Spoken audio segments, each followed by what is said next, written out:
إيه اللي ممكن يحصل لو مشروع ضخم اتصرف عليه مليارات الدولارات وفجأة بدأ يختفي؟ تخيل معايا إنك شفت حلم كبير بيتحول لكابوس.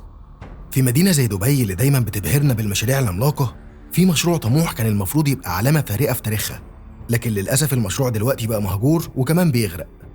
جزر العالم اللي كانت المفروض تكون عجيبة من عجائب الدنيا السياحية الجديدة، دلوقتي بتواجه تحديات ضخمة. إزاي حصل كده وإيه مستقبل المشروع ده؟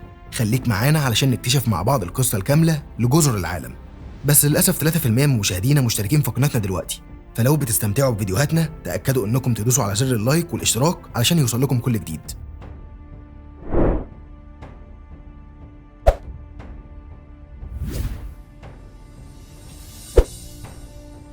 أكيد سمعت عن المشاريع الضخمة اللي بنتها دبي، زي جزيرة النخلة أو برج خليفة أو برج العرب.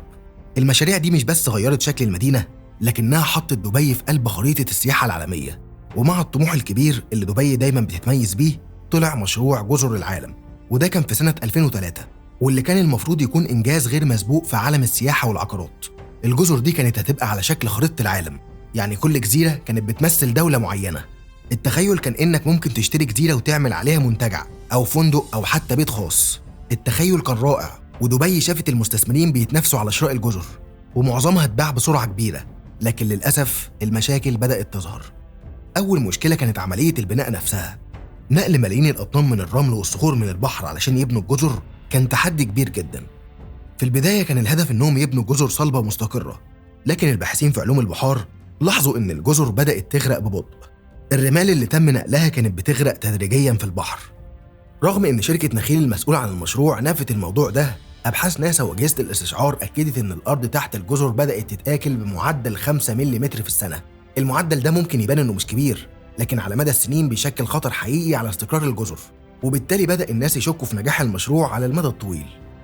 التخطيط الطموح والتحديات الكبيرة. لما دبي أطلقت مشروع جزر العالم، الطموح ده كان ضخم جدا. الفكرة كانت إن الجزر مش بس تكون جزء من البحر، لكن تتحول لواحدة من أهم الوجهات السياحية في العالم. كل جزيرة كان ليها تصميم خاص بيها، وكل مستثمر كان عنده الفرصة إنه يطور جزيرته الخاصة ويحولها لتحفة فنية تناسب اسم الدولة اللي بتشيلها. ده مش بس جذب المستثمرين، لكن كمان الناس العادية كانت بتشوف في المشروع فرصة جديدة لاستكشاف عالم كامل في مكان واحد. تخيل إنك تقدر تسافر إيطاليا أو البرازيل من غير ما تسيب دبي. لكن الحلم ده اتحطم بسرعة بسبب التحديات الفنية والاقتصادية اللي واجهتها دبي. أزمة البناء والتكلفة العالية. عملية بناء جزر العالم كانت مكلفة بشكل كبير، والتكاليف دي كانت بتزيد يوم بعد يوم. نقل ملايين الأطنان من الرمل والصخور من البحر لبناء الجزر كان بيستهلك موارد ضخمة. الشركات اللي كانت شغالة على المشروع استغلت تقنيات حديثة جدا في نقل المواد، لكن رغم كده المشاكل البيئية بدأت تظهر. واحدة من أكبر المشاكل كانت في الأساسات. رغم إن الجزر اتبنت على أرض صلبة، إلا إن تيارات البحر كانت بتسحب الرمل بشكل مستمر، وده كان بيسبب مشاكل في استقرار الجزر. وبمرور الوقت الموضوع بقى خطر حقيقي. الأبحاث اللي اتعملت في 2008 أثبتت إن الجزر بدأت تغرق ببطء، ورغم إن المعدل كان بطيء جدا، إلا إنه كان كفيل يخلي المستثمرين يفقدوا الثقة في المشروع، وده كان واحد من الأسباب الرئيسية اللي خلت المشروع يتوقف. التأثير الاقتصادي للأزمة العالمية. الأزمة المالية العالمية في 2008 كانت لحظة فارقة في مصير المشروع. قبل الأزمة كان المستثمرين مستعدين يصرفوا مليارات علشان يطوروا الجزر دي ويبنوها، لكن بعد الأزمة كتير منهم فقدوا أموالهم، ومحدش كان عنده استعداد يستثمر في مشروع بيواجه مشاكل بيئية، وبالتالي المشروع بقى متوقف تقريبا. دبي اللي كانت دايما بتستثمر في المشاريع العملاقة واجهت صعوبة في إقناع الناس بالعودة للاستثمار في جزر العالم. المشروع اللي كان المفروض يكون أيقونة جديدة للسياحة تحول لمكان مهجور، والجزر اللي كانت مليانة حياة وطموح بقت فارغة ومعرضة للغرق. محاولات لإنقاذ المشروع. رغم كل المشاكل اللي واجهتها جزر العالم، دبي ما فقدتش الأمل في إحياء المشروع. في محاولات لإعادة تطوير بعض الجزر، زي جزيرة لبنان اللي بدأت تشتغل جزئياً وتجذب بعض الزوار، وفي منتجع فاخر في منطقة أمريكا الجنوبية اسمه أنترا.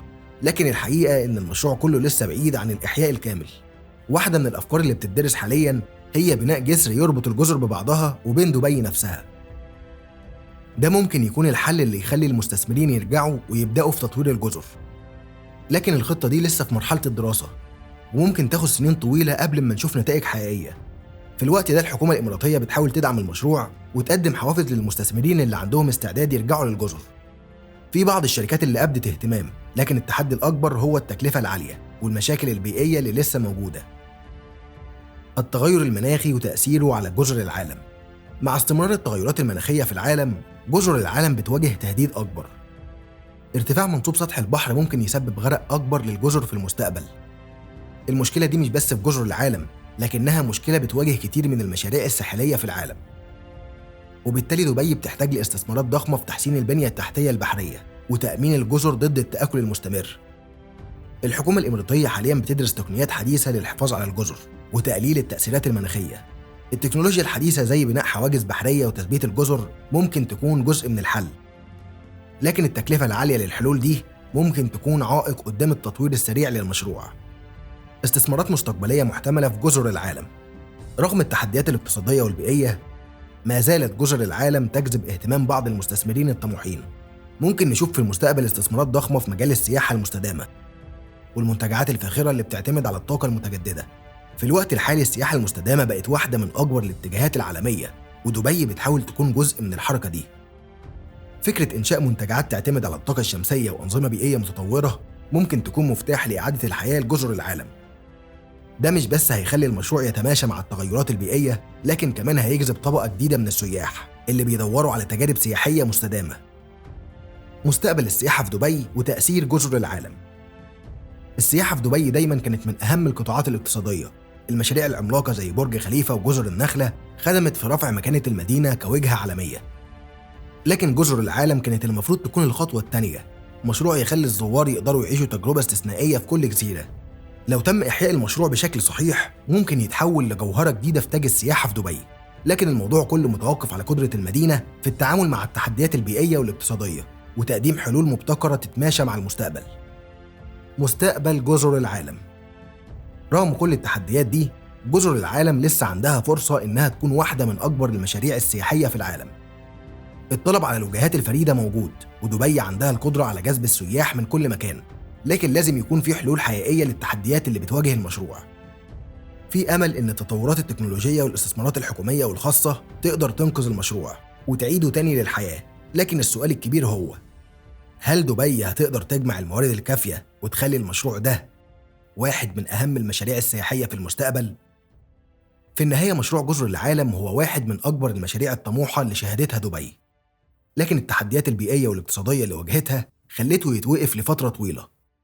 لكن مع تقدم التكنولوجيا وفي ظل استثمارات جديدة ممكن نشوف المشروع ده يرجع للحياة من جديد ويتحول لواحدة من أهم الوجهات السياحية في العالم.